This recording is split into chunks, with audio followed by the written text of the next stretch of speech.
the vice captain and where he's at and what the prognosis is for him? Yeah, well, he's obviously had his appendix out, and I spoke with him this morning, and he's in good spirits, and so we'll see how things settle down. And expectation at the moment is he should be fine. Given that it's not as bad as Eddie's, I mean, Eddie missed the game obviously, and Rory's wasn't as bad from all reports. Back him in? Yeah, I would have thought so. Is he out hospital? I think he's heading out today. Yeah.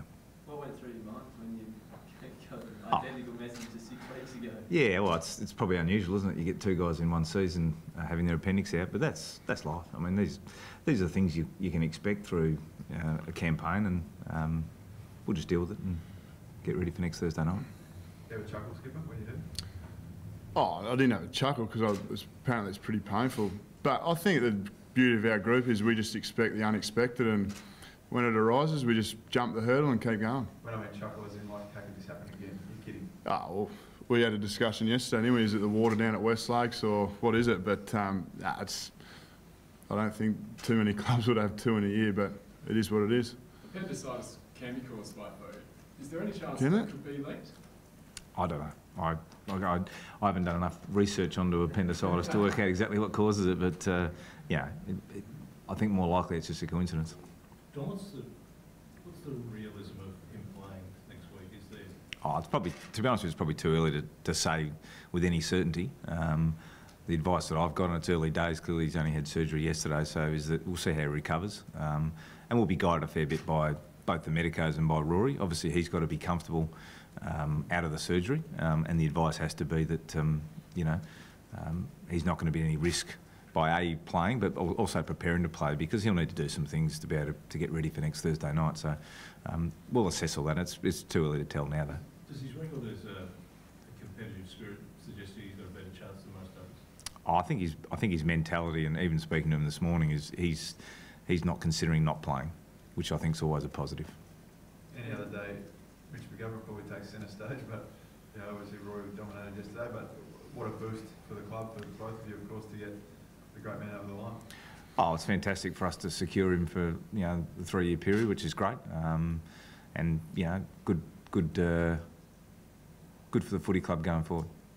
But as I've said last week, we're not really focused on the contracts. We're focused on the finals, which is what we're amongst and we're into right now. You did say you'd like to get it done before the finals. You mentioned that it would be nice in an ideal world. So does it give you any relief at all? It's just one less distraction. Oh, it's great to have him on board. I mean, I don't look at it whether it's distraction for the final. I'm looking at it more on the basis of we've now secured, a player that we value and we wanted to keep at the footy club. We wanted to stay at the club, and we've been able to finalise that. So credit to the guys in list management getting that done. And timing-wise, it's nice. It's done. But as I said, we're not sitting here counting days and working on contracts. We're looking forward to finals. Tex, how are you? How's the big toe? It's good, mate. Yeah, just I needed to take a couple of steps back so then we could proceed on, and obviously we got finals coming up, so it's a big 4 weeks for us as a footy club. And as we discussed, myself and Pyke, that the best for me as an individual is to rest on the weekend and get ready for finals. How much better will it be having 2 weekends off before your first start? Probably similar to Sloan. It's too hard to tell right now. We'll probably have to answer that once we've gone through that, jump that hurdle. Are you feeling better already? Yeah, yep, feeling a lot better. How significant was the injury, or how much was it holding you back? Did it restrict you in games, or was it just... No, it wasn't so much restricting me through games, it's just probably how much I pulled up, how sore I pulled up, and when you got a 100-kilo bloke landing on the back of your foot, it definitely hurts. And then you got Eddie had it's pretty hard deck as well, so all pretty much fully recovered and ready to go. How long have you carried the soreness for? Well, it was since the Essendon game when he landed on my foot. And how's Daniel Talau? Yeah, he's progressing really well. He's minor ankle strain. He was able to get up and do some running and over the weekend and yesterday, so he shouldn't be a problem at all. So he's back training for? I expect so, yeah. Don, how do you assess you build up your lead into the finals? That 2 losses in a row, they actually got some good things in there for you to work with? That people reminding what is important? Correct. I think that's the thing we walk away. And our last 8 weeks, looking at our last 8 weeks, say this year compared to last year, whereas I think last year we we had some games which we won easily. I think this year's preparation coming in has been ideal. You know, we've played high quality teams. We've had some big Friday night games. So we're clearly, you know, progressed and aware of the level required, and it steps up again now. We're under no illusions about what we head into. In the finals, the intensity goes up to another level because you've got the best teams over the course of the year now playing for a genuine prize. And you know, as much as we sit here going pleased with where we finished the season, the reality is doesn't count for anything come next Thursday night. The difference between the top team, which is ourselves, and GWS was 2 points.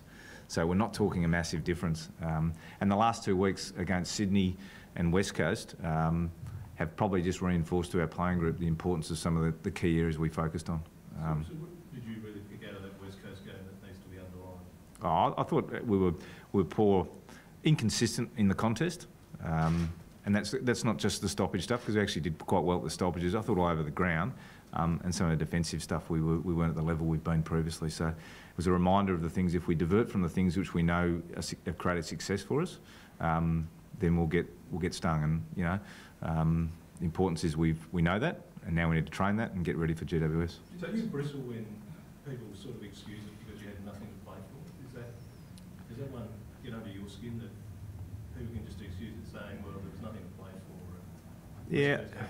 It should have been actually a good time for Adelaide to show that it was ready for finals. Yeah, correct. I mean, we went into that game with a view of, you know, we were there to win. And as I said, we weren't in the process of resting players and saying, we'll just get ready for 2 weeks' time. So it was disappointing for us because we went into going, let's continue to build on our style and build on how we want to play.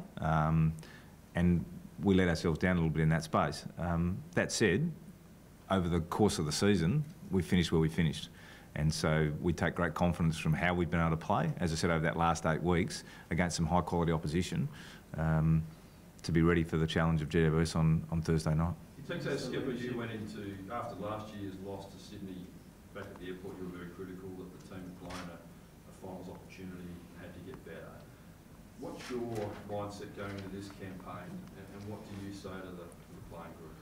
Oh, similar to what Pyke just said, I just think you don't by luck fall into winning minor premiership.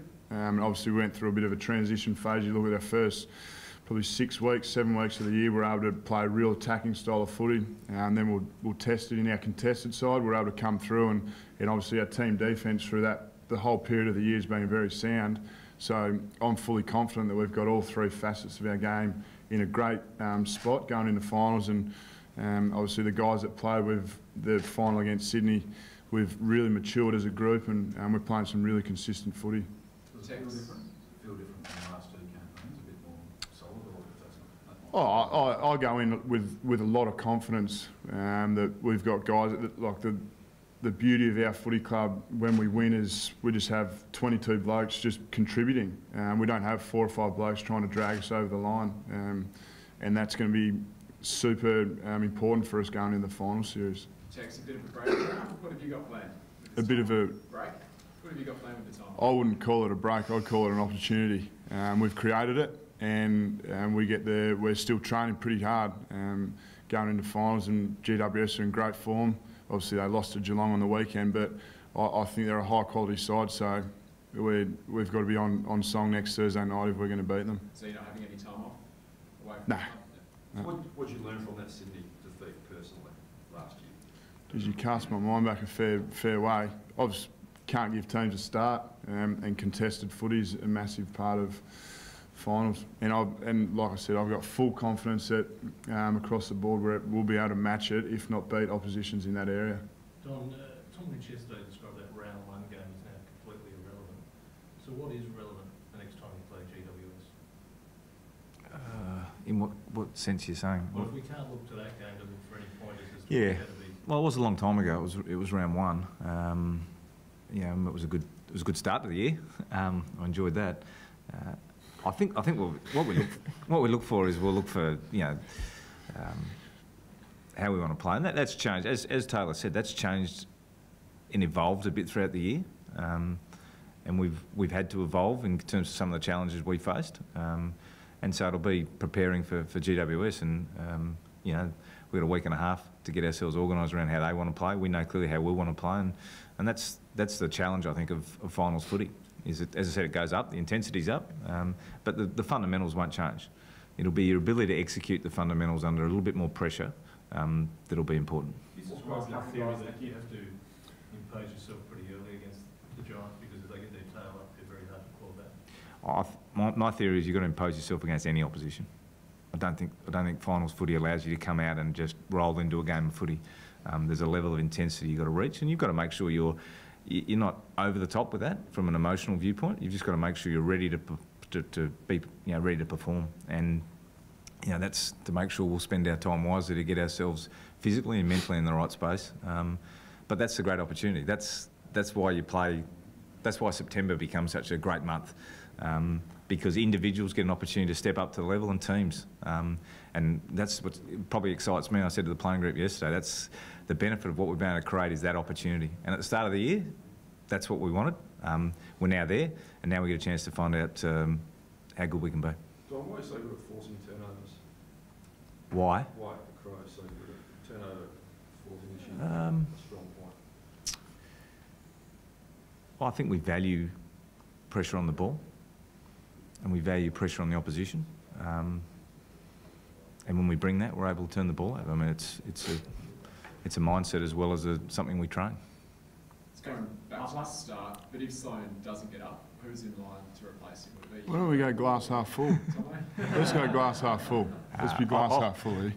I'll cross that bridge when I need to be honest. I'm not.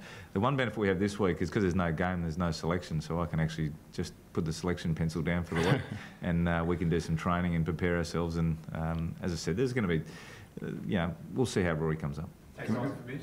What's that? Sorry, what were your thoughts on Mitch? Good to have him in the ball. Yeah, great. For the club's culture too, isn't it?